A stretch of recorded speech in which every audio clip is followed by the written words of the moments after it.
सत श्री अकाल सारिਆਂ ਨੂੰ ईटीटी कैडर ਦੀ MCQ सीरीज अपनी चल रही है। पिछली सीरीज ਦੇ ਵਿੱਚ ਵੀ ਆਪਾਂ ਬਹੁਤ ਸਾਰੇ ਸਵਾਲ ਦੇਖੇ, ਸਮਝੇ, ਉਹਨਾਂ ਦਾ ਕਨਸੈਪਟ ਸਮਝਿਆ ਤੇ ਉਸ ਤੋਂ ਬਾਅਦ ਆਪਾਂ ਉਹ ਸਵਾਲ ਸੋਲਵ ਕਰਿਆ ਤੇ ਉਹਦੇ ਸੋਲੂਸ਼ਨ ਵੱਲ ਗਏ। ਉਸੇ ਤਰ੍ਹਾਂ MCQ ਸੀਰੀਜ਼ ਦੇ ਵਿੱਚ ਇਹ ਆਪਣੀ ਅਗਲੀ ਕਲਾਸ ਹੈ। ਇਹਦੇ ਵਿੱਚ ਵੀ ਬਹੁਤ ਸਾਰੇ ਆਪਣੇ ਸਾਇੰਸ ਦੇ ਸਵਾਲ ਨੇ ਜਿਨ੍ਹਾਂ ਨੂੰ ਆਪਾਂ ਡਿਟੇਲ ਦੇ ਵਿੱਚ ਸਮਝਾਂਗੇ, डिस्कस करांगे। एक एक सवाल दे विच चार चार पांच पांच कंसैप्ट नूं क्लीयर करांगे। उस तो बाद आपां उस दे सोल्यूशन ते जावांगे। जेड़े आ सवाल ने ये बहुत ही टिपिकल साइंस दे पर्टिकुलर कैमिस्ट्री दे क्वेश्चन ने जिहदा कंसैप्ट पता होना बहुत जरूरी है, तां ही तुसीं उह क्वेश्चन नूं सॉल्व कर सकदे हो। रट्टे वाली कोई गल नहीं हैगी, कंसैप्ट समझना, आपां टॉपिक समझना। जे अपना टॉपिक क्लीयर है, कंसैप्ट दिमाग दे विच क्लीयर है, तां आपां उह जिहड़ा सवाल है बहुत सौखे तरीके नाल अपना सॉल्व हो जाएगा। चलो जी चलते हैं असीं अपने पहले सवाल पे। Which of the following has a triple bond as well as single bond? ਉਹ ਪੁੱਛਦਾ ਵੀ ਇਹਨਾਂ ਵਿੱਚੋਂ ਕਿਹੜੇ ਕੰਪਾਊਂਡ ਨੇ ਜਿਹਦੇ ਵਿੱਚ ਟ੍ਰਿਪਲ ਬੌਂਡ ਹੈ ਤੇ ਜਿਹਦੇ ਵਿੱਚ ਸਿੰਗਲ ਬੌਂਡ ਹੈ। ਠੀਕ ਹੈ, ਟ੍ਰਿਪਲ ਬੌਂਡ ਕੀ ਹੁੰਦਾ ਹੈ? ਤਿੰਨ ਬੌਂਡ। ਸਿੰਗਲ ਬੌਂਡ मतलब कि ਸਿੰਗਲ ਬੌਂਡ। ਠੀਕ ਹੈ, ਕਿਹੜਾ ਕੰਪਾਊਂਡ ਹੈ ਇਹਨਾਂ ਵਿੱਚੋਂ ਜਿਹਦੇ ਵਿੱਚ ਟ੍ਰਿਪਲ ਬੌਂਡ ਵੀ ਹੈਗਾ ਤੇ ਸਿੰਗਲ ਬੌਂਡ ਵੀ ਹੈਗਾ। ਠੀਕ ਹੈ, ਜਦੋਂ ਆਪਾਂ ਇਹ ਕੁਐਸਚਨ ਸੋਲਵ ਕਰਨਾ ਹੈ ਤਾਂ ਥੋੜਾ ਜਿਹਾ ਆਪਾਂ ਨੇ ਇਹਦੇ ਵਿੱਚ ਸਿੰਪਲ ਕਨਸੈਪਟ ਆਪਾਂ ਸਮਝਣਾ ਹੈ। ਜਦੋਂ ਕਿਸੇ ਪਿੱਛੇ एन ਲੱਗਿਆ ਹੋਇਆ ਹੈ ਤਾਂ ਉਹਦੇ ਵਿੱਚ ਸਿਰਫ ਸਿੰਗਲ ਬੌਂਡਸ ਹੋਣਗੇ। ਜਦੋਂ ਕਿਸੇ ਵੀ ਸੀਰੀਜ਼ ਦੇ ਵਿੱਚ ਮਿਥੇਨ, ਇਥੇਨ, ਬੁਟੇਨ, ਪ੍ਰੋਪੇਨ, ਠੀਕ ਹੈ, ਕੁਝ ਵੀ ਹੈ, ਜਦੋਂ एन ਲੱਗਿਆ ਹੋਇਆ ਹੈ ANE ਤਾਂ ਉਹਦੇ ਵਿੱਚ ਸਿਰਫ ਸਿੰਗਲ ਬੌਂਡ ਹੋਊਗਾ। ਜਦੋਂ ਈਨ ਲੱਗ ਗਿਆ ENE ਤਾਂ ਉਹਦੇ ਵਿੱਚ ਆ ਜਾਂਦਾ ਹੈ ਡਬਲ ਬੌਂਡ। ਜਦੋਂ ਆਈਨ YNE ਤਾਂ ਉਹਦੇ ਵਿੱਚ ਆ ਜਾਂਦਾ ਹੈ ਟ੍ਰਿਪਲ ਬੌਂਡ। ਸਿੰਪਲ ਕਨਸੈਪਟ ਹੈ, ਜਦੋਂ ਕਿਸੇ ਚੀਜ਼ ਦੇ ਵਿੱਚ ANE ਲੱਗਿਆ ਹੋਇਆ ਹੈ ਤਾਂ ਉਹਦੇ ਵਿੱਚ ਸਿਰਫ ਸਿੰਗਲ ਬੌਂਡ ਹੋਊਗਾ। ਜਦੋਂ ਈਨ ਲੱਗਿਆ ਹੋਇਆ ਹੈ ENE ਤਾਂ ਡਬਲ ਬੌਂਡ, ਆਈਨ ਲੱਗਿਆ ਹੋਇਆ ਤਾਂ ਉਹਦੇ ਵਿੱਚ ट्रिपल बॉन्ड। जिवें अपने कोले पहला हैगा इथीन, इथीन एच का मतलब की हुंदा है दो कार्बन, इन का मतलब की है डबल बॉन्ड। पहली गल तां जदों ही असीं ये सवाल पढ़िया उन्हें कहा कि इन्हां विचों किहड़ा है जिहदे ट्रिपल बॉन्ड भी होवे ते सिंगल बॉन्ड भी होवे। जदों ट्रिपल बॉन्ड की गल कीती तां मेरे दिमाग च आया कि उहदे विच आयन जरूर होना चाहिए, YNE आयन जरूर होना चाहिए। किहदे च है? इथाइन च। सिर्फ इथाइन है जिहदे विच YNE लग्या होया है, इट मीनस कि ओहदे विच ट्रिपल बॉन्ड होगा ही होगा। तां इह सवाल अपना इत्थे ही सॉल्व हो जांदा है कि इथाइन है जिहदे विच ट्रिपल बॉन्ड प्रेजेंट है। इस तो बिना इहदे नाल कोई होर क्वेश्चन सॉल्व करन लई असीं जानदे हां इथीन, इथीन दा मतलब है दो कार्बन है। पिछली सीरीज दे विच, पिछली क्लास दे विच असीं पढ़िया सी कि होमोलोगस सीरीज दे विच मैथ का मतलब एक कार्बन, एथ दो कार्बन, प्रोप तीन कार्बन, ब्यूट चार कार्बन। इथीन एथ मतलब दो कार्बन, इन मतलब डबल बॉन्ड, मैथ मतलब सिंगल कार्बन, कोई बॉन्ड नहीं हैगा इहदे विच, सिंगल कार्बन है। जे इन्हें बॉन्ड बनाना है, कार्बन ने अगर बॉन्ड बनाना है तां ओनू किसी होर कार्बन की जरूरत पऊगी। ठीक है, लेकिन इत्थे सिंगल कार्बन है। इथाइन दो carbon which triple bond, nitrogen and double bond एक डेटिव बॉन्ड। तां इन्हां विचों किहड़ा है जिहदे विच ट्रिपल बॉन्ड प्रेजेंट है? इथाइन दे विच। बहुत ही सिंपल क्वेश्चन सी, जे आपां नूं इहदा कंसैप्ट पता है, बेसिक भी पता है तां इह क्वेश्चन सॉल्व हो जाना सी। चलो जी अपने अगले क्वेश्चन पे। अगला अपना सवाल है is a salt whose aqueous solution will have a pH of more than 7 will be। इन्हां विचों किहड़ा सॉल्ट है जिहदा जिहड़ा एक्वस सोल्यूशन है? एक्वस दा मतलब हुंदा है कि जदों ओनू आपां पानी दे विच घोलांगे। एक्वस सोल्यूशन दा मतलब है नमक दा एक्वस सोल्यूशन मतलब कि नमक नू पानी दे विच घोलिया होया है। शुगर दा एक्वस सोल्यूशन मतलब चीनी नू पानी च घोलिया होया है। एक्वस सोल्यूशन दा मतलब है किसी भी चीज नू पानी दे विच आपां घोलिया होया है। ठीक है, कहंदा कि किहड़ा इन्हां चों सॉल्ट आ जिहदा एक्वस सोल्यूशन दी जिहड़ी पीएच है वो 7 तो वध होगी। पीएच है जिहड़ी वो 7 तो वध होगी। ठीक है, ये जदों आपां कंसैप्ट पढ़ना है, सब तो पहला तो आपां नूं पता है कि जदों किसी भी सोल्यूशन दी पीएच 7 है तां वो एक न्यूट्रल सोल्यूशन है, मतलब ना वो एसिडिक है एसिड बेस का ही क्वेश्चन सीगा, एसिड बेस चैप्टर का ही क्वेश्चन है जिहदे विच दो कंसैप्ट अपने लगने हैं। पहला कंसैप्ट कि जदों किसी चीज की pH 7 है वो एक न्यूट्रल सॉल्यूशन है, मतलब ना वो एसिडिक है ना वो बेसिक है, वो न्यूट्रल है। जिवें पानी वाटर की है, वाटर एक न्यूट्रल सॉल्यूशन है, ना वो एसिडिक दे विच आंदा है ना वो बेसिक दे विच आंदा है, ते ओदी pH 7 है। जिवें pH 7 तो घट दी है वो एसिडिक सॉल्यूशन बन जाता है। की बन जाता है? Acidic solution. जिवें कि एसिटिक एसिड हो गया, विनेगर हो गया, नींबू हो गया, ठीक है, अचार दे विच आपां पाने आ, सिरका हो गया, ये सारे एसिडिक सॉल्यूशन ने। इन्हां दी pH है जिहड़ी वो 7 तो घट हुंदी है। जदों ही pH 7 तो वध गई वो बेसिक सॉल्यूशन हो जाते हैं। जिवें NaOH का सॉल्यूशन हो गया, कार्बोनेट का सॉल्यूशन, बाइकार्बोनेट का सॉल्यूशन हो गया। pH जदों 7 है वो एक न्यूट्रल सॉल्यूशन है, pH जदों 7 तो घट है तो वो एक एसिडिक सॉल्यूशन है, मतलब ओवरऑल सॉल्यूशन दे विच एसिड ज्यादा है। जदों ही pH 7 तो वध है वो एक बेसिक सॉल्यूशन है। बेसिक सॉल्यूशन का मतलब है कि ਉਹਦੇ ਵਿੱਚ बेस ਦੀ अमाउंट ज्यादा है, चाहे वो कार्बोनेट होवे चाहे वो बाइकार्बोनेट होवे। दूजी गल, जदों आपां एक्वस सॉल्यूशन की गल कीती सी, मीनस कि जेड़ा भी सॉल्ट आपां नूं दिता होया है आपां ਉਹਦੇ ਵਿੱਚ वाटर ऐड करना है, ठीक है। जो भी सॉल्ट आपां नूं गिवन है उसदे विच आपां वाटर ऐड करांगे, फिर आपां देखांगे जे तां ओवरऑल मेरे कोले एसिड बनदा है तो सॉल्यूशन एसिडिक है, pH 7 तो घट होएगी। अगर ओवरऑल सॉल्यूशन बेसिक बनता है तो उसकी pH है जिहड़ी वो 7 तो वध होएगी। अगर ओवरऑल सॉल्यूशन न्यूट्रल हुंदा है यानी जिन्ना स्ट्रॉन्ग एसिड है उन्ना ही स्ट्रॉन्ग बेस है तो अपने कोले pH 0 होएगी। सॉल्ट नूं आपां पानी दे विच घोलांगे, ਉਹਦੇ विच वाटर ऐड करांगे, उस तो बाद दा सॉल्यूशन देखांगे।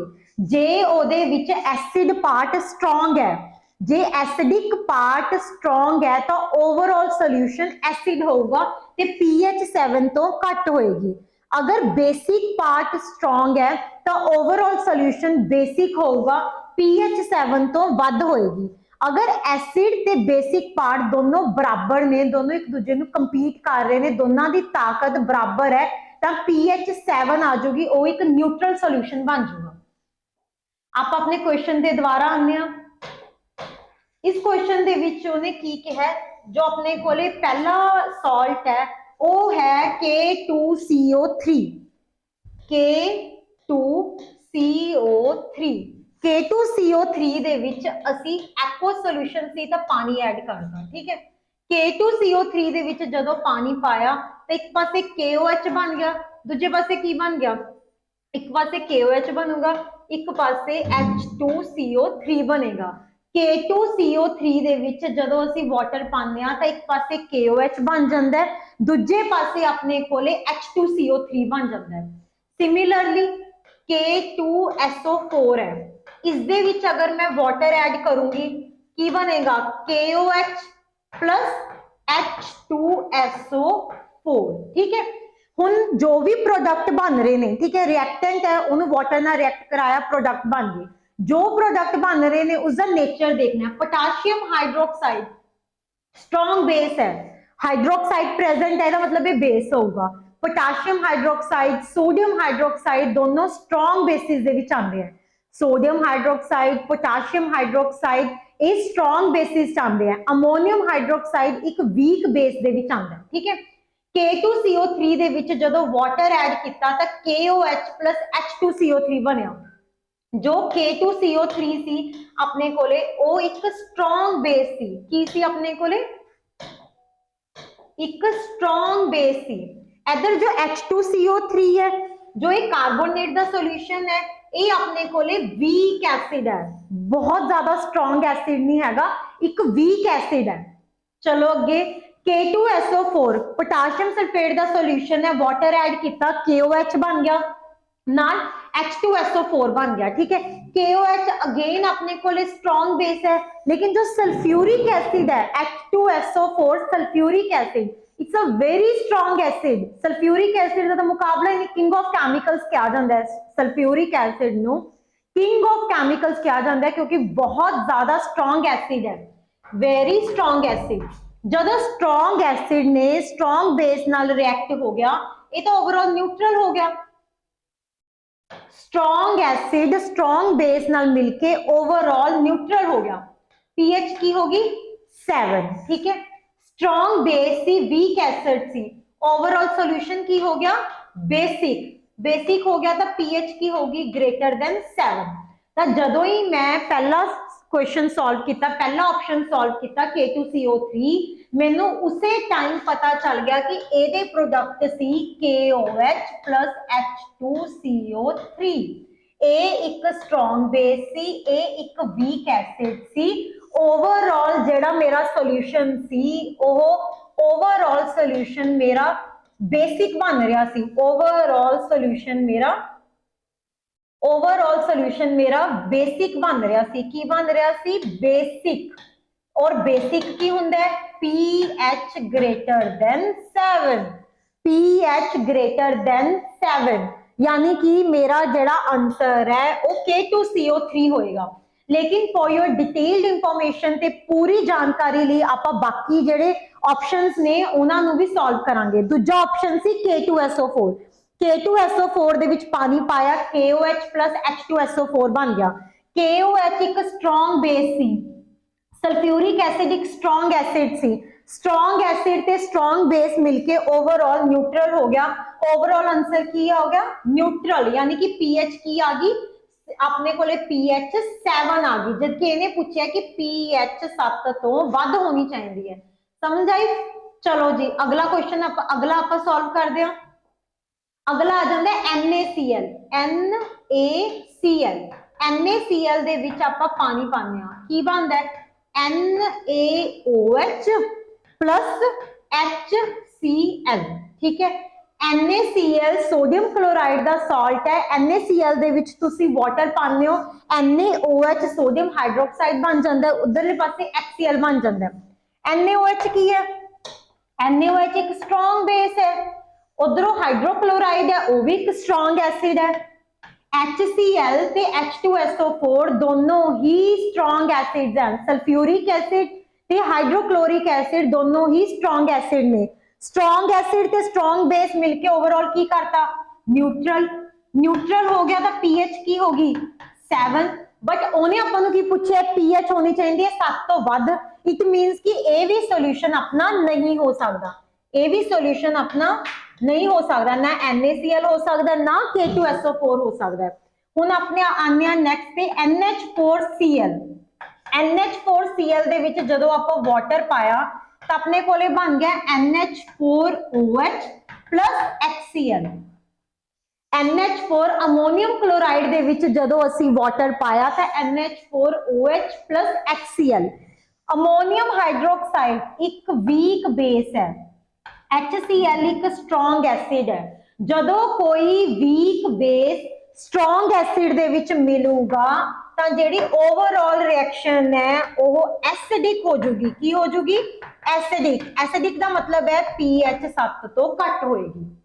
ਤਾਂ ਜਦੋਂ ਇਹ क्वेश्चन ਆਪਾਂ सॉल्व करना है एसिड बेस का यह क्वेश्चन सीगा, जिहदे विच एक आपां सिंपल जा फिनोमिना याद करना है कि कोई भी सॉल्ट है ਉਹਦਾ एक्व सॉल्यूशन लिया, ਉਹਦੇ ਵਿੱਚ पानी पाता, पानी पाने तो बाद एसिड पार्ट अलग हो जाऊगा, बेसिक पार्ट अलग हो जाऊगा। उस तो बाद ਜਿਹੜਾ ओवरऑल सॉल्यूशन बन गया तुसी ਉਹਨੂੰ ऑब्जर्व करोगे, जे ਤਾਂ ਉਹਦਾ एसिडिक पार्ट ज्यादा स्ट्रॉन्ग है, ओवरऑल वो एसिड बन रहा है ਤਾਂ pH 7 तो घट आऊगी। जे जिन्ना ही स्ट्रॉन्ग एसिड है जिमें HCl H2SO4 उन्ना ही स्ट्रॉन्ग बेस है, फॉर एग्जांपल NaOH KOH, तो ओवरऑल वो एक दूजे नू न्यूट्रल कर देंगे तो pH आऊगी 7। जी अपना जो ओवरऑल सॉल्यूशन है ओदा जेड़ा बेस है वो स्ट्रॉन्ग है, स्ट्रॉन्ग बेस आ जाता है तो जो ओवरऑल सॉल्यूशन है वो बेसिक हो जाएगा तो pH अपनी ग्रेटर देन 7 आएगी, pH ग्रेटर देन 7 आएगी। ठीक है, समझ आ गया कॉन्सेप्ट? एसिड बेस का कॉन्सेप्ट सी डिटेल दे विच आपां समझिया। हुण जे इहदे नाल रिलेटेड कोई भी सवाल आंदा है आपां नूं इसदा जवाब आना चाहिए। ठीक है, अपने अगले सवाल वाल चलते हैं आपां। अ सैचुरेटेड हाइड्रोकार्बन हैज, देखो पहली गल तो उन्हें लिखता saturated hydrocarbon, saturated hydrocarbon. Saturated का मतलब की है कि ਉਹਦੇ ਵਿੱਚ ओनली सिंगल बॉन्ड्स हैं, ओनली सिंगल बॉन्ड्स, ठीक है। ਜਦੋਂ ਉਹਨੇ ਕਿਹਾ ਕਿ ਸੈਚੂਰੇਟਿਡ ਹਾਈਡਰੋਕਾਰਬਨ ਸੀ, ਸੈਚੂਰੇਟਿਡ ਹਾਈਡਰੋਕਾਰਬਨ ਦਾ ਮਤਲਬ ਹੈ ਕਿ ਉਹਦੇ ਵਿੱਚ ਸਿਰਫ ਸਿੰਗਲ ਬੌਂਡ ਹੈ, ਕੋਈ ਡਬਲ ਬੌਂਡ ਨਹੀਂ, ਕੋਈ ਟ੍ਰਿਪਲ ਬੌਂਡ ਨਹੀਂ। ਅਸੀਂ ਆਪਣਾ ਦਿਮਾਗ ਹੀ ਨਹੀਂ ਘੁਮਾਣਾ ਡਬਲ ਬੌਂਡ ਟ੍ਰਿਪਲ ਬੌਂਡ ਤੇ, ਸਾਨੂੰ ਪਤਾ ਹੈ ਕਿ ਸਾਰੇ ਸਿੰਗਲ ਬੌਂਡ ਨੇ, ਠੀਕ ਹੈ। ਹਾਈਡਰੋਕਾਰਬਨ ਦਾ ਮਤਲਬ ਕੀ ਹੈ, ਜਾਂ ਉਹਦੇ ਚ ਕਾਰਬਨ ਹੋਊਗੀ ਜਾਂ ਉਹਦੇ ਚ ਹਾਈਡਰੋਜਨ ਹੋਊਗੀ। Hydrocarbons are those compounds that contain carbon and hydrogen. ਤਾਂ ਹਾਈਡਰੋਕਾਰਬਨਸ ਹੈ ਤਾਂ ਕਾਰਬਨ ਤੇ ਹਾਈਡਰੋਜਨ ਤਾਂ ਹੋਗੇ ਹੋਗੀ। ਦੂਜੀ ਗੱਲ, ਇੱਕ ਕਾਰਬਨ ਦੇ ਕਿੰਨੇ ਬੌਂਡ ਪੋਸੀਬਲ ਹੈ, 4 ਪੋਸੀਬਲ ਹੈ। ਇੱਕ ਕਾਰਬਨ ਮੈਕਸਿਮਮ 4 ਬੌਂਡ ਬਣਾ ਸਕਦਾ ਹੈ, ਕਿਉਂ? ਕਿਉਂਕਿ ਉਹਦੀ ਵੈਲੈਂਸੀ 4 ਹੁੰਦੀ ਹੈ। ਕਾਰਬਨ ਇਸ ਤੋਂ ਵੱਧ ਬੌਂਡ ਨਹੀਂ ਬਣਾ ਸਕਦਾ, ਇਸ ਤੋਂ ਘੱਟ ਬੌਂਡ ਨਹੀਂ ਬਣਾ ਸਕਦਾ। ਆਪਣੇ ਆਪ ਨੂੰ ਸਟੇਬਲ ਕਰਨ ਲਈ ਕਾਰਬਨ 4 ਬੌਂਡ ਬਣਾਊਗਾ, ਠੀਕ ਹੈ। ਹੁਣ has 50 hydrogen atoms in its molecule, the number of carbon atoms in the molecule, ठीक है। इसमें समझने लिए ਆਪਾਂ सब तो सिंपल ਆਪਾਂ पढ़ते हैं सैचुरेटेड हाइड्रोकार्बन, ठीक है, यानी कि सिर्फ सिंगल बॉन्ड। पहला हाइड्रोकार्बन है यानी कि कार्बन प्लस हाइड्रोजन है, एक कार्बन दे मैक्सिमम 4 बॉन्ड्स बन सकते हैं, समझ आई। एक ही है CH4, CH4 की है मीथेन, की है मीथेन, ठीक है। हुण आ गया अपने कोले 2 कार्बन, वैलेंसी पूरी करने लिए आप इस दे नाल हाइड्रोजन लगा देंगे, ठीक है। काउंट करो C2 3 6 C2H6, C2H6 ethane, C2H6 ethane. इधर आ जाओ, हुण आ गया अपने कोले 3 कार्बन ले ले, वैलेंसी पूरी करो, हाइड्रोजन लगा दो, जिन्नी जिन्नी जगह बची है उन्ने उन्ने असीं हाइड्रोजन लगाते। मैक्सिमम ये 4 बॉन्ड बनाने हैं, मैक्सिमम बनाने हैं 4 बॉन्ड, बाकी जगह पे हाइड्रोजन लगा लो। C3H किन्ने ने 3 4 5 6 7 8, 1 2 3 4 5 6 7 8, C3H8, समझ आई। इधर आप लिखते जाने CH4 C2H6 C3H8। एक होर लैने 4 कार्बन की चेन, 1 2 3 4। बहुत ही बेसिक समझा रही हूँ, बिल्कुल डिटेल दे विच समझा रही हूँ कि ताकि तुहाडा ये कंसैप्ट क्लीयर होवे ते कोई दिक्कत ना आवे। 4 कार्बन दे नाल बाकी जगह ते हाइड्रोजन ऐड कर दो, बाकी जगह ते हाइड्रोजन ऐड कर दो, समझ आई। हुण देखो C4 हाइड्रोजन किन्ने ने, C4 हाइड्रोजन किन्ने ने 3 4 5 6 7 8 9 10, C4H10, C4H10, C4H10। हुण असीं बाकी सारा रेस कर दिंदे हां,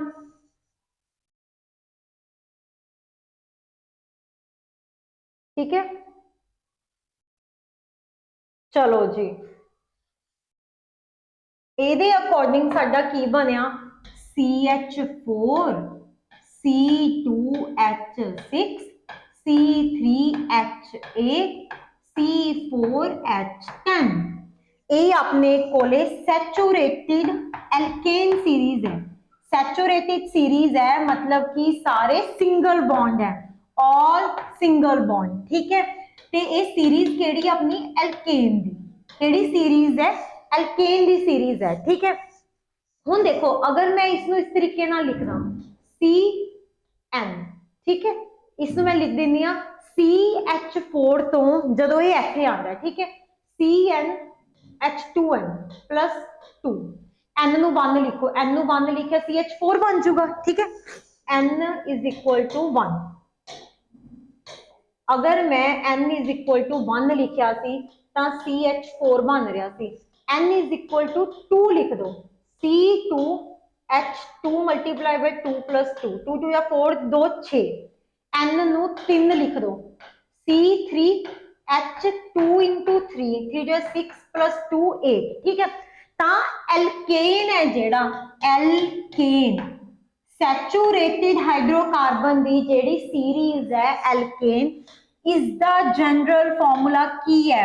ਮੈਂ ਤੁਹਾਨੂੰ ਡਰਾਈਵ ਕਰਨਾ ਸਿਖਾਤਾ ਕਿ ਜਨਰਲ ਫਾਰਮੂਲਾ ਕਿੱਥੋਂ ਆਇਆ ਹੈ, ਬਟ ਤੁਹਾਨੂੰ ਯਾਦ ਹੋਵੇ ਕਿ ਇਹਦਾ ਫਾਰਮੂਲਾ ਕੀ ਹੁੰਦਾ ਹੈ, CnH2n+2। ਸਮਝ ਆ ਗਈ? ਐਲਕੇਨ ਦੀ ਸੀਰੀਜ਼ ਦਾ, ਸੈਚੂਰੇਟਿਡ ਹਾਈਡਰੋਕਾਰਬਨ ਦੀ ਸੀਰੀਜ਼ ਦਾ ਮੈਂ ਤੁਹਾਨੂੰ ਫਾਰਮੂਲਾ ਡਰਾਈਵ ਕਰਨਾ ਸਿਖਾਤਾ ਕਿ ਕਿੱਥੋਂ ਆਇਆ ਹੈ, ਲੇਕਿਨ ਪਤਾ ਹੋਣਾ ਚਾਹੀਦਾ ਕੀ ਹੈ, CnH2n+2, CnH2n+2, CnH2n+2 ਕਹਿੰਦੇ ਸੈਚੂਰੇਟਿਡ ਹਾਈਡਰੋਕਾਰਬਨ ਦੀ ਨੇ ਗੱਲ ਕੀਤੀ, ਜਿਵੇਂ ਹੀ ਸੈਚੂਰੇਟਿਡ ਹਾਈਡਰੋਕਾਰਬਨ ਲਿਖਿਆ ਮੇਰੇ ਦਿਮਾਗ ਦੇ ਵਿੱਚ ਆ ਗਿਆ ਕਿ ਇਸ ਦਾ ਜਿਹੜਾ ਕਾਮਨ ਫਾਰਮੂਲਾ ਹੈ, ਜਨਰਲ ਫਾਰਮੂਲਾ ਹੈ, ਉਹ CnH2n+2 ਹੈ।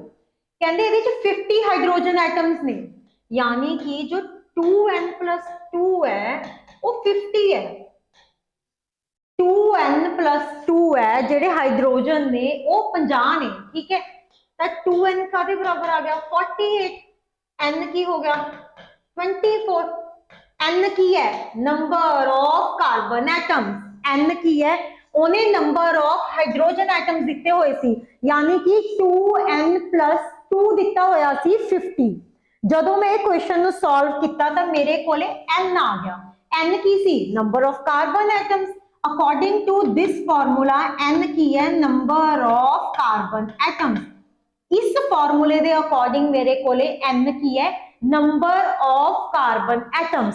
ਤਾਂ ਨੰਬਰ ਆਫ ਕਾਰਬਨ ਐਟਮਸ ਕਿੰਨੇ ਹੋ ਗਏ, 24। ਬਹੁਤ ਹੀ ਸੌਖਾ ਸਵਾਲ ਸੀ, ਲੇਕਿਨ ਆਪਾਂ ਉਹਦਾ ਬੈਕਗ੍ਰਾਉਂਡ ਸਮਝਿਆ, ਉਹਨੂੰ ਚੰਗੀ ਤਰ੍ਹਾਂ ਸਮਝਿਆ ਤੇ ਹੁਣ ਆਪਾਂ ਨੂੰ ਪਤਾ ਚੱਲ ਗਿਆ ਕਿ ਸੈਚੂਰੇਟਿਡ ਹਾਈਡਰੋਕਾਰਬਨ ਕੀ ਹੈ, CnH2n+2 ਹੈ। ਹਾਈਡਰੋਜਨ ਦੇ ਰੱਖਿਆ ਹੋ ਸਕਦਾ ਹੈ ਤੇ 50 ਦੀ ਜਗ੍ਹਾ ਤੇ 60 ਲਿਖਿਆ, 80 ਲਿਖਿਆ, 100 ਲਿਖਿਆ, ਸਾਨੂੰ ਕੋਈ ਲੈਣਾ ਦੇਣਾ ਨਹੀਂ ਹੈਗਾ, ਕਿੰਨਾ ਮਰਜ਼ੀ ਕੁਝ ਲਿਖਿਆ ਹੋਵੇ, ਸਾਨੂੰ ਫਾਰਮੂਲਾ ਪਤਾ ਹੈ, ਸੋਲਵ ਕਰਨਾ ਆਉਂਦਾ ਹੈ, ਅਸੀਂ ਨੰਬਰ ਆਫ ਕਾਰਬਨ ਐਟਮਸ ਕੱਢ ਸਕਦੇ ਹਾਂ, ਠੀਕ ਹੈ, ਕਲੀਅਰ। ਚਲੋ अगला क्वेश्चन, ठीक है, ये भी पिछला भी केमिस्ट्री का क्वेश्चन सी, ये भी केमिस्ट्री का क्वेश्चन है। क्वेश्चन सवाल बहुत सौखे ने, बट प्रोवाइडेड तुसी वो टॉपिक पढ़िया होवे। जदों तक तुसी वो टॉपिक पढ़िया नहीं, तुहानू ओदी इंफॉर्मेशन नहीं, कोई तुसी ओदे बारे स्टडी नहीं कीती, तां तुसी वो क्वेश्चन कदे भी सॉल्व नहीं कर सकते। ना ही ये सवाल रट्टे मार के सॉल्व होंगे। बुक्स पढ़ लो तुसी किन्नियां मर्जी, उहनू रट्टा मारी चलो, केमिस्ट्री फिजिक्स साइंस कदे रट्टे मार के नहीं होंदी। ਤੁਹਾਨੂੰ ਉਹਦੇ ਪਿਛਲਾ ਕਨਸੈਪਟ ਸਮਝਣਾ ਪਊਗਾ, ਬੇਸਿਕਸ ਉਹਦੇ ਸਮਝਨੇ ਪੈਣਗੇ, ਤਾਂ ਤੁਸੀਂ ਉਸ ਸਵਾਲ ਨੂੰ ਹੱਲ ਕਰ ਸਕਦੇ ਹੋ, ਠੀਕ ਹੈ। ਅਗਲਾ question, consider the following equation of a chemical reaction of a metal, ਠੀਕ ਹੈ। ਉਹਨੇ ਕਿਹਾ ਕਿ ਇਹ ਵਾਲੀ ਕੈਮੀਕਲ ਇਕੁਏਸ਼ਨ ਹੈ, ਕਿਹੜੀ ਕੈਮੀਕਲ ਇਕੁਏਸ਼ਨ ਹੈ, 4m plus 3O2 it gives M2O3, m plus O2 it gives M2O3, ठीक है, जिवें भी ਇਹਦੀ ਬੈਲੈਂਸਿੰਗ ਹੈ। ਮੈਟਲ ਆਕਸੀਜਨ ਨਾਲ ਰਿਐਕਟ ਕਰਕੇ ਉਹਦਾ ਆਕਸਾਈਡ ਬਣਾਤਾ, ਮੈਟਲ ਆਕਸੀਜਨ ਨਾਲ ਰਿਐਕਟ ਕਰਕੇ ਮੈਟਲ ਆਕਸਾਈਡ ਬਣਾਤਾ, ਠੀਕ ਹੈ। ਹੁਣ ਇਹ ਕਹਿੰਦਾ ਕਿ ਕਿਹੜੀ ਟਾਈਪ ਆਫ ਰਿਐਕਸ਼ਨ ਹੈ, ਕਿਹੜੀ ਟਾਈਪ ਆਫ ਰਿਐਕਸ਼ਨ ਹੈ। ਹੁਣ ਕੰਬੀਨੇਸ਼ਨ ਹੋ ਰਹੀ ਹੈ, ਮੈਟਲ ਆਕਸੀਜਨ ਦੇ ਨਾਲ ਮਿਲਿਆ ਹੈ, ਉਸ ਤੋਂ ਬਾਅਦ ਉਹਨੇ ਮੈਟਲ ਆਕਸਾਈਡ ਬਣਾਇਆ, A plus B ਜਦੋਂ AB ਬਣਾ ਦੇ ਤੇ ਕੰਬੀਨੇਸ਼ਨ ਤਾਂ ਹੋਊਗੀ ਹੋਈ। ਕੰਬੀਨੇਸ਼ਨ ਦਾ ਮਤਲਬ ਕੀ ਹੈ, ਦੋ ਚੀਜ਼ਾਂ ਕੰਬਾਈਨ ਹੋ ਰਹੀਆਂ ਨੇ, ਸਮਝ ਆਈ। ਕੰਬੀਨੇਸ਼ਨ ਦਾ ਮਤਲਬ ਹੈ ਦੋ ਚੀਜ਼ਾਂ ਕੰਬਾਈਨ ਹੋ ਰਹੀਆਂ ਨੇ। ਜਦੋਂ ਦੋ ਚੀਜ਼ਾਂ ਕੰਬਾਈਨ ਹੋਣਗੀਆਂ ਉਸ ਨੂੰ ਆਪਾਂ ਕੰਬੀਨੇਸ਼ਨ ਰਿਐਕਸ਼ਨ ਕਹਾਂਗੇ। ਇੱਥੇ ਵੀ A B ਨਾਲ ਮਿਲ ਕੇ AB ਬਣਾ ਰਿਹਾ ਹੈ, ਤਾਂ ਕੰਬੀਨੇਸ਼ਨ ਰਿਐਕਸ਼ਨ ਤਾਂ ਇਹ ਹੋਣੀ ਹੀ ਹੋਣੀ ਹੈ, ਠੀਕ ਹੈ। ਤਾਂ ਸਾਨੂੰ ਇੱਥੇ ਹੀ ਦੇਖ ਕੇ ਪਤਾ ਚੱਲ ਗਿਆ ਕਿ D ਆਪਸ਼ਨ ਤਾਂ ਆਊਗਾ ਹੀ ਆਊਗਾ, ਕਿਉਂਕਿ ਇਹ ਕੰਬੀਨੇਸ਼ਨ ਰਿਐਕਸ਼ਨ ਹੈ। ਕੰਬੀਨੇਸ਼ਨ ਦੇ ਨਾਲ ਕਹਿੰਦਾ ਆਕਸੀਡੇਸ਼ਨ ਹੈ, ਬਿਲਕੁਲ ਸਹੀ। ਜਦੋਂ ਆਕਸੀਡੇਸ਼ਨ ਦਾ ਮਤਲਬ ਕੀ ਹੁੰਦਾ ਹੈ, ਐਡੀਸ਼ਨ ਆਫ ਆਕਸੀਜਨ। ਆਕਸੀਡੇਸ਼ਨ ਦਾ ਮਤਲਬ ਹੈ ਐਡੀਸ਼ਨ ਆਫ ਆਕਸੀਜਨ ਜਾਂ ਫਿਰ ਲਾਸ ਆਫ ਹਾਈਡਰੋਜਨ। ਹਾਈਡਰੋਜਨ ਦੀ ਇੱਥੇ ਕੋਈ ਗੱਲ ਨਹੀਂ ਚੱਲ ਰਹੀ, ਹਾਈਡਰੋਜਨ ਦਾ ਤੁਹਾਨੂੰ ਕੋਈ ਲੈਣਾ ਦੇਣਾ ਨਹੀਂ ਹੈ। Addition of oxygen is known as oxidation. ਇੱਥੇ ਕਹਿੰਦਾ ਰਿਡਕਸ਼ਨ। ਰਿਡਕਸ਼ਨ ਦਾ ਮਤਲਬ ਕੀ ਹੁੰਦਾ ਹੈ, loss of oxygen.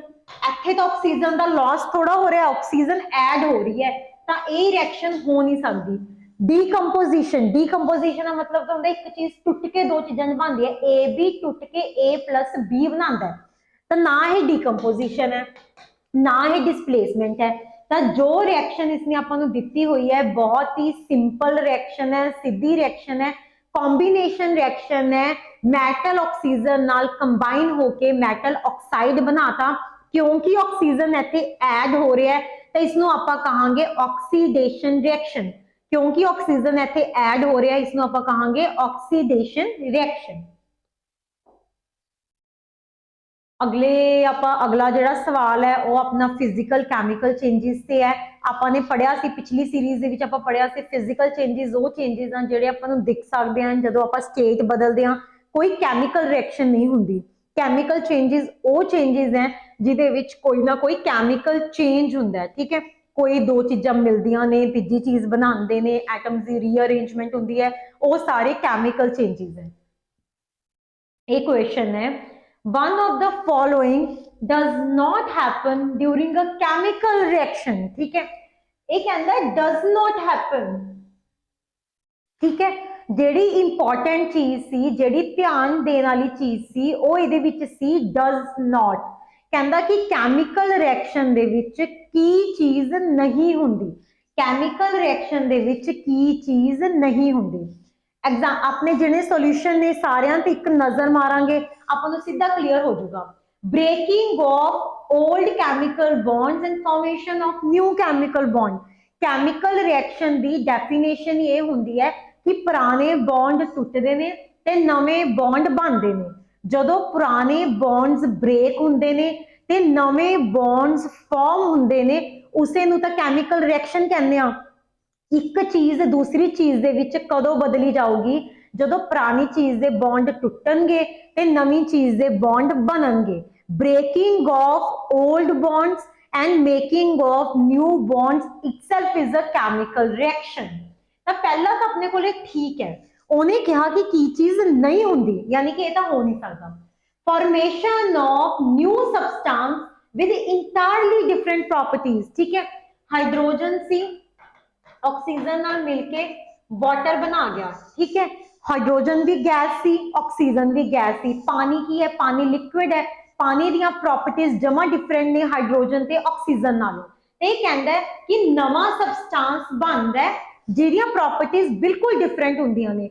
A plus B दो चीज़ां नूं मिलके एक नवा कंपाउंड बनूगा जिहदियां प्रॉपर्टीज बिल्कुल डिफरेंट ने A ते B नालों, वो केमिकल रिएक्शन है। एक केमिकल रिएक्शन है जिहदे हाइड्रोजन ऑक्सीजन मिलके वाटर बनाते हैं, तो ये गल इन्हें सही कहती, ठीक है। तीजा कहता है atom of one element change into those of another element to form new products. A B दे विच कन्वर्ट हुंदा है, ठीक है, एक दे atom into those of another element, ठीक है, दूजे एलिमेंट के एटम दे विच बदल जाता है ते नवे प्रोडक्ट्स बनते हैं, ठीक है। ये ठीक है, ये बहुत कंफ्यूजिंग सानू जानबूझ के दी गई है ताकि आपां नूं समझ नहीं आ रही, आपां नूं समझ नहीं आ रही कि ऑप्शन दे विच की कहना चाहता है, किवें उलझाया है इन्हें, कोई गल नहीं, इसे छड्ड दिंदे आ। सानू सी अगर डी भी इहदे वर्गा होगा तां ही सानू कंफ्यूजन आऊगी ना, जे सानू डी दे उत्ते भी कॉन्फिडेंस होगा कि डी ऑप्शन भी नहीं हो सकता, सीधा सीधा साडा सी जिहड़ा ऑप्शन है वो सिलेक्ट हो जाएगा। डी ते आओ, rearrangement of atoms take place to form new products, ठीक है, एटम्स दी रीअरेंजमेंट हुंदी है नवा प्रोडक्ट बनाने लई, बिल्कुल सही। जिहड़ा एटम्स है वो पहला किसी होर पैटर्न दे विच सी, वो जदों केमिकल रिएक्शन हो जाती है तो वो नवे पैटर्न दे विच आ जाते हैं, एटम्स दी शफलिंग हो जाती है, एटम्स दी रीअरेंजमेंट हो जाती है ते नवे प्रोडक्ट बन जाते हैं। ये तो बिल्कुल केमिकल रिएक्शन दी ही डेफिनेशन है। तो अपने को बचा केड़ा सी, सिर्फ सी है क्योंकि ये न्यूक्लियर रिएक्शन दी एग्जाम्पल है, क्योंकि यह न्यूक्लियर रिएक्शन की एग्जाम्पल है कि जो अपने कोले कोई भी एलीमेंट है ਉਹਦੇ ਉੱਤੇ ਆਪਾਂ ਹੀਲੀਅਮ ਆਪਾਂ ਕੋਈ ਵੀ ਅਲਫਾ ਪਾਰਟੀਕਲਸ ਜਾਂ ਬੀਟਾ ਪਾਰਟੀਕਲਸ ਉਹਦੇ ਉੱਤੇ ਸਟ੍ਰਾਈਕ ਕਰਾਉਂਦੇ ਆ ਤਾਂ ਇੱਕ ਜਿਹੜਾ ਨਵਾਂ ਪ੍ਰੋਡਕਟ ਬਣਦਾ ਹੈ ਉਹਦੀਆਂ ਨਵੀਆਂ ਹੀ ਪ੍ਰੋਡਕਟਸ ਹੁੰਦੀਆਂ ਨੇ ਦੂਜੇ ਐਲੀਮੈਂਟ ਦੇ ਵਿੱਚ ਉਹ ਚੇਂਜ ਹੋ ਜਾਂਦਾ ਹੈ। जो सी अपने कोले ऑप्शन है वो न्यूक्लियर रिएक्शन है कि किसी भी एटम दे विच जदों आपां अल्फा पार्टिकल्स कढ दिंदे आ, बीटा पार्टिकल्स या फिर गामा रेडिएशन ਉਹਦੇ ਉੱਤੇ ਮਰਵਾਉਂਦੇ ਆ ਤਾਂ ਜਿਹੜਾ ਨਵਾਂ ਐਲੀਮੈਂਟ ਬਣਦਾ ਉਹ ਨਵੇਂ ਪ੍ਰੋਡਕਟਸ ਦੇ ਵਿੱਚ ਕਨਵਰਟ ਹੋ ਜਾਂਦਾ ਹੈ। ਤਾਂ ਇਸ ਕੁਐਸਚਨ ਦਾ ਆਪਣਾ ਆਨਸਰ ਹੈ, ਇਹ ਕਹਿੰਦਾ ਕੈਮੀਕਲ ਰਿਐਕਸ਼ਨ ਦੇ ਵਿੱਚ ਕੀ ਨਹੀਂ ਹੁੰਦਾ। C option will be the correct option, ਕਿਉਂਕਿ ਜੋ ਸੀ ਹੈ ਉਹ ਕੈਮੀਕਲ ਰਿਐਕਸ਼ਨ ਨਹੀਂ ਹੈ, ਉਹ ਨਿਊਕਲੀਅਰ ਰਿਐਕਸ਼ਨ ਹੈ। ਜਿਹੜੀ ਰਿਐਕਸ਼ਨ ਹੈ ਉਹ ਨਿਊਕਲੀਅਸ ਦੇ ਵਿੱਚ ਹੋ ਰਹੀ ਹੈ, ਨਾ ਕਿ ਦੋ ਐਲੀਮੈਂਟਸ ਦੇ ਵਿੱਚ, ਨਾ ਕਿ ਦੋ ਮੋਲੀਕਿਊਲਸ ਦੇ ਵਿੱਚ ਹੋ ਰਹੀ ਹੈ। ਨਿਊਕਲੀਅਰ ਰਿਐਕਸ਼ਨ ਦੇ ਵਿੱਚ ਜਿਹੜੀ ਰਿਐਕਸ਼ਨ ਹੈ ਉਹ ਨਿਊਕਲੀਅਸ ਦੇ ਵਿੱਚ ਹੁੰਦੀ ਹੈ, ਨਾ ਕਿ ਦੋ ਕੰਪਾਊਂਡਸ ਜਾਂ ਫਿਰ ਦੋ ਐਲੀਮੈਂਟਸ ਦੇ ਵਿੱਚ ਹੁੰਦੀ ਹੈ। ਠੀਕ ਹੈ, ਸਿੱਧੀ ਗੱਲ ਤਾਂ ਆਪਾਂ ਕੁਐਸਚਨ ਪੜਿਆ ਤਾਂ ਆਪਾਂ ਨੂੰ ਪਤਾ ਚੱਲ ਗਿਆ ਕਿ ਸੀ ਆਪਸ਼ਨ ਇਹਦੇ ਵਿੱਚ ਨਹੀਂ ਹੋਣਾ ਚਾਹੀਦਾ। ਚਲੋ ਆਪਾਂ ਆਪਣੇ ਅਗਲੇ ਸਵਾਲ ਤੇ ਆਉਂਦੇ ਹਾਂ। Which of the following phytohormone is not associated with the promotion of growth in plants? Biology the question ਹੈ, ਕੋਈ ਕਨਸੈਪਟ ਨਹੀਂ ਹੈ ਇਹਦੇ ਵਿੱਚ, ਕੁਝ ਸਮਝਾਉਣ ਵਾਲੀ ਚੀਜ਼ ਨਹੀਂ ਹੈਗੀ, ਸਿੱਧਾ ਮਤਲਬ ਯਾਦ ਕਰਨ ਵਾਲਾ ਕੁਐਸਚਨ ਹੈ ਕਿ ਇਹਨਾਂ ਵਿੱਚੋਂ ਕਿਹੜਾ ਹਾਰਮੋਨ ਹੈ ਜਿਹੜੀ ਪਲਾਂਟ ਦੀ ਮਤਲਬ ਪੌਦੇ ਦੀ ਗਰੋਥ ਨੂੰ ਰੈਗੂਲੇਟ ਜਾਂ ਪ੍ਰਮੋਟ ਨਹੀਂ ਕਰਦਾ। ਗਿਬਰੇਲਿਨ ਵੀ ਕਰਦਾ ਹੈ, ਆਕਸਿਨ ਵੀ ਕਰਦਾ ਹੈ, ਸਾਈਟੋਕਿਨਿਨ ਵੀ ਕਰਦਾ, ਸਿਰਫ ਐਬਸਿਸਿਕ ਐਸਿਡ ਹੈ ਜਿਹੜਾ ਆਪਣਾ ਨਹੀਂ ਕਰਦਾ। ਠੀਕ ਹੈ, ਸਿਰਫ ਐਬਸਿਸਿਕ ਐਸਿਡ ਹੈ, सिर्फ एब्सिसिक एसिड है। Abscisic acid is the only acid जेड़ा अपनी प्लांट दी ग्रोथ नू रेगुलेट नहीं करता। इस तो बिना जेड़ा गिबरेलिन है ये भी प्लांट दी ग्रोथ दे विच मदद करदा है, ऑक्सिन भी करदा है ते साइटोकिनिन भी करदा है। Abscisic acid is the only phytohormone that is not associated with the growth of plants. ठीक है, अगला अपना क्वेश्चन है। अगला जो क्वेश्चन है वो कोई बहुत ही डायरैक्ट क्वेश्चन नहीं है, मतलब कोई ये पीछे थ्योरी वर्क नहीं कर रही, एक लॉजिकल जा क्वेश्चन है जो कि फॉर श्योर मतलब अकॉर्डिंग टू मी एक फॉर श्योर क्वेश्चन नहीं हैगा, मतलब सीधा सीधा जवाब आप इहदा नहीं दे सकते, बट लॉजिक जे लगा सकते हैं कि मोस्टली केसेस दे विच इदां हुंदा है।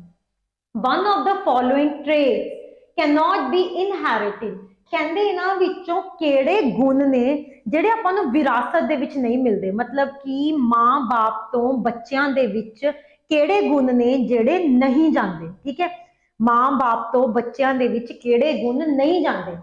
ਕਲਰ ਆਫ ਸਕਿਨ, जे माँ बाप गोरे ने जवाक भी गोरा होगा, माँ बाप काले ने जवाक भी, मोस्टली चांसेस ने कि जवाक है जो काला होगा। ठीक है, तो कलर ऑफ स्किन है जी इनहेरिट होंगी है, वो अपन विरासत दे विच मिलती है कि अगर आप देखिए कि अगर तुम यूएस कैनेडा मतलब फॉरन कंट्री च बैठे हो तो जो उन्होंने जवाक ने वो भी गोरे होंगे ने, बट जे तुसी आप एशियन कंट्रीज की गल करते हैं तो ब्राउन कलर के होंगे ने, क्यों उन्होंने पेरेंट्स भी ब्राउन होंगे ने।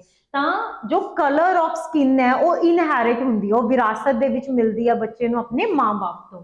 साइज ऑफ बॉडी, जे माँ या बाप के दोनों का कद वड्डा है जवाक का कद भी वड्डा होगा, जे उन्हों का कद छोटा है तो बच्चे का कद भी छोटा होगा। मोस्टली मतलब आप जी क्वेश्चन सॉल्व कर रहे हैं ਇਹਦੇ ਵਿੱਚ ਐਕਸੈਪਸ਼ਨਸ ਤੁਹਾਨੂੰ ਬਥੇਰੀਆਂ ਮਿਲ ਜਾਣਗੀਆਂ, ਬਟ ਆਪਾਂ ਯੂਜੂਅਲ ਫਿਨੋਮੀਨਾ ਦੀ ਗੱਲ ਕਰ ਰਹੇ ਹਾਂ। ਯੂਜੂਅਲ ਫਿਨੋਮੀਨਾ ਦੇ ਵਿੱਚ ਤਾਂ ਹੀ ਮੈਂ ਸ਼ੁਰੂ ਦੇ ਵਿੱਚ ਕਿਹਾ ਕਿ ਇਹ ਕੋਈ ਸ਼ਾਰਟ ਆਨਸਰ ਨਹੀਂ ਹੈ, मतलब डायरैक्ट आंसर नहीं है कि हाँ बई ये चीज़ ਹੁੰਦੀ ही ਹੁੰਦੀ है।